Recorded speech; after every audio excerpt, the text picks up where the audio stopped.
ఏమవుతుందనే ఒక విమర్శ కార్మికుల నుంచి వస్తుంది. ఈ అన్ని అంశాలపైన నేను మీకు నోట్ కూడా వివరంగా ఇస్తాను.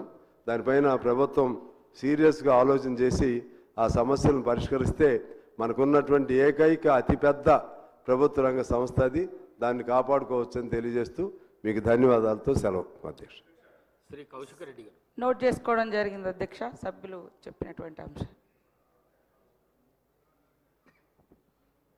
అధ్యక్ష, మా హుజురాబాద్ నియోజకవర్గంలో కల్వల ప్రాజెక్ట్ అని మానకొండూరు కాన్స్టిట్యున్సీలో వస్తుంది, బార్డర్లో.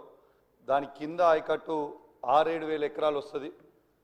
దాన్ని 2023లో భారీ వర్షాలతో పడ్డప్పుడు ఆ ప్రాజెక్ట్ అనేది కొట్టుకపోయింది. చాలా సంవత్సరాలది. ఆనాడు కేసీఆర్ గారి నాయకత్వంలో 70 కోట్ల రూపాయలతోని డిపిఆర్ చేసి పంపడం జరిగింది. ఇప్పటిదాకా పెండింగ్ ఉంది.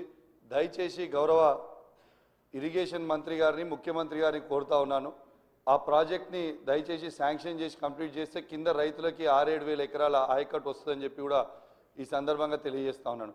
అదేవిధంగా అధ్యక్ష, మొన్న నా నియోజకవర్గంలో చెక్ డ్యామ్ని రాఘవ కన్స్ట్రక్షన్స్ కన్స్ట్రక్ట్ చేసింది. కాంట్రాక్టర్ తనుండే దాన్ని బాంబు పెట్టి పేల్చేయడం జరిగింది. ఎట్లయితే మేడిగడ్డను బాంబు పెట్టి పేల్చిండ్రో ఇవాళ తనుగుల చెక్ డ్యామ్ని కూడా బాంబు పెట్టి పేల్చారు. అది నేను చెప్పింది కాదు అధ్యక్ష, అది నేను చెప్పింది కాదు, ఏఈ గారే సభ్యులు చెప్పిన అంశాన్ని నోట్ చేసుకోవడం జరిగింది.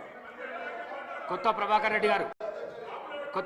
రెడ్డి గారు అధ్యక్ష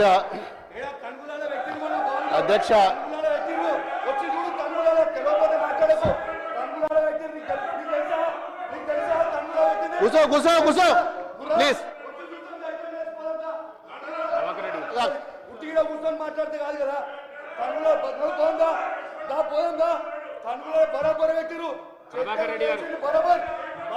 అధ్యక్ష